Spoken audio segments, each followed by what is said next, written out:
नमस्कार, आपका स्वागत है जॉब्स इटर्नल के विशेष कार्यक्रम रोजगार यात्रा में। आपके साथ मैं निधि।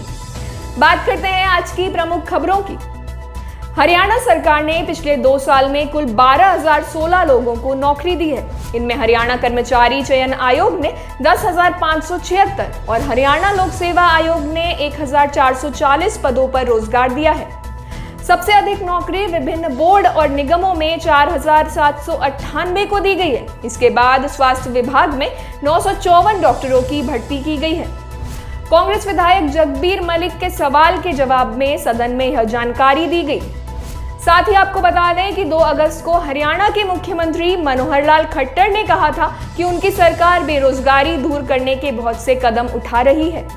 सरकार ऐसे काम कर रही है कि युवक अपने लिए स्वयं रोजगार खड़ा कर सकेंगे।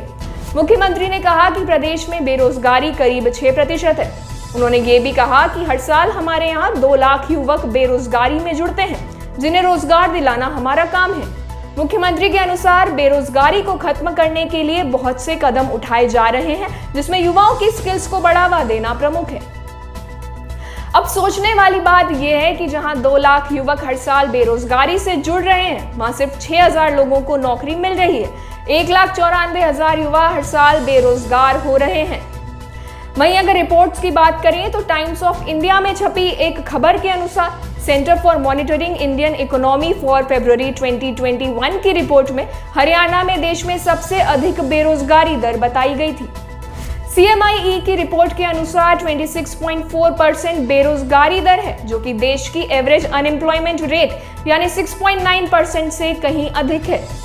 हालांकि मुख्यमंत्री ने 8 जून को इस रिपोर्ट को गलत बताते हुए कहा था कि CMIE में विपक्ष के लोग जुड़े हुए हैं, जिन्होंने ये रिपोर्ट पब्लिश करवाई है। वहीं एक ताजा बयान में 4 अगस्त को हरियाणा में अन्नपूर्णा उत्सव एवं मुख्यमंत्री अंत्योदय परिवार उत्थान योजना की प्रगति की समीक्षा करते हुए प्रदेश के मुख्यमंत्री मनोहर लाल खट्टर ने दावा किया कि राज्य को 2024 तक बेरोजगार मुक्त हरियाणा बनाएंगे।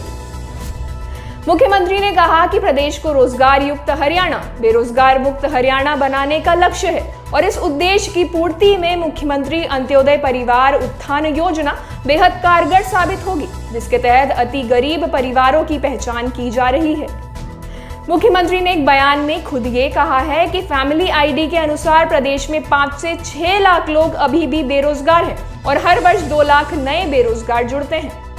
अब सोचने वाली बात यह है कि 6,000 नौकरियां प्रति वर्ष के हिसाब से कैसे सरकार 4 साल में 10 लाख लोगों को नौकरियां देगी।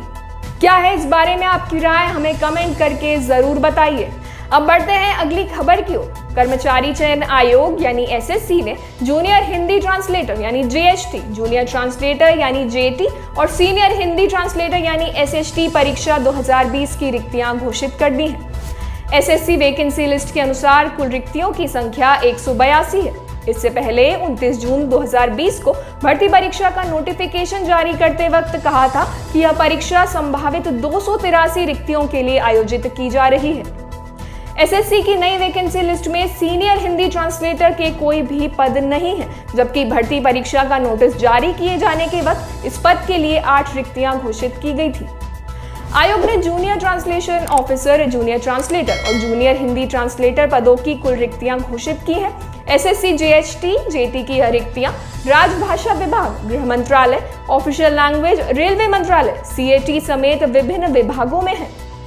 आपको बता दें कि SSC की ओर से हर साल विभिन्न मंत्रालयों, विभागों और संस्थानों में ग्रुप B के पदों पर junior Hindi translator, junior translator और सीनियर हिंदी ट्रांसलेटर के पदों पर भर्ती के लिए परीक्षा आयोजित की जाती है। सभी पदों की जानकारी के लिए इच्छुक उम्मीदवार SSC की आधिकारिक वेबसाइट पर जा सकते हैं। इसी के साथ आपको बता दें, SSC ने फेज 7 सिलेक्शन भर्ती के तमाम पदों में से एक पद पर वैकेंसी रद्द कर दी है।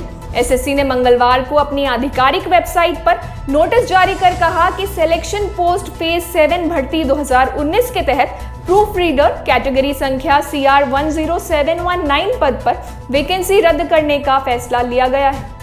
प्रशासनिक कारणों से गृह मंत्रालय के अंतर्गत निकली इस वैकेंसी को वापस लिया गया है। इस पद के लिए लेवल 5 वेतनमान तय किया गया था। वहीं 18 से 25 आयु सीमा और ग्रेजुएशन या इससे अधिक की योग्यता मांगी गई थी। अगली खबर एनईपी से जुड़ी हुई है। आपको बता दें कि सोमवार को कर्नाटक आधिकारिक तौर पर राष्ट्रीय शिक्षा नीति एनईपी 2020 को लागू करने वाला देश का पहला राज्य बन गया है। इस अवसर पर आयोजित एक कार्यक्रम में केंद्रीय शिक्षा मंत्री धर्मेंद्र प्रधान ने इसकी घोषणा की। उन्होंने कहा कि एनईपी 2020 को लागू करने के मामले में कर्नाटक ने देश के अन्य राज्यों के सामने एक उदाहरण पेश किया है। नई शिक्षा नीति यानी न्यू एजुकेशन पॉलिसी को लागू करने में कर्नाटक ने प्रमुख भूमिका निभाई है। इसी के साथ कर्नाटक एनईपी के कार्यान्वयन में एक प्रयोगशाला बन गया है। धर्मेंद्र प्रधान ने कहा कि कक्षा 1 से लेकर 12वीं तक भारत में लगभग 310 मिलियन छात्र समुदाय हैं। हर साल 2.5 करोड़ नए मेंबर्स को भी काउंट कर लें तो हमारे सामने सबसे बड़ी चुनौती एनईपी के लाभों को इन सभी तक पहुंचाने में है। प्रधान ने यह भी कहा कि एनईपी की सफलता एक नई वैश्विक व्यवस्था बनाने में सक्षम होगी। वहीं कर्नाटक के मुख्यमंत्री बसवराज बोम्मई ने एनईपी 2020 के प्रवेश मॉड्यूल का शुभारंभ किया।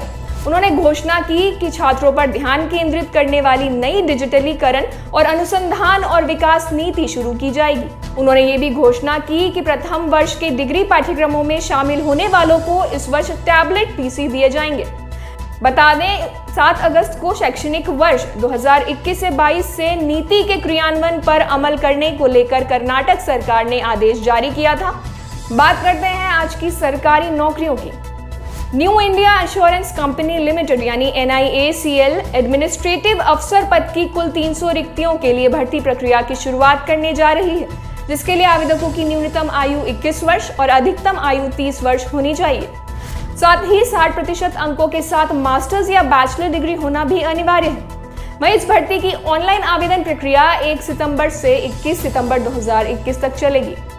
आज की रोजगार यात्रा में बस इतना ही। किसी भी सरकारी नौकरी की जानकारी और आवेदन हेतु आप डिस्क्रिप्शन में दिए गए लिंक पर क्लिक कर हमारी वेबसाइट jobseternal.com पर जा सकते हैं। अगर इस पेशकश द्वारा आपकी या किसी और की सहायता होती है तो इसे लाइक और शेयर करें। साथ ही हमारे चैनल को सब्सक्राइब जरूर करें। धन्यवाद।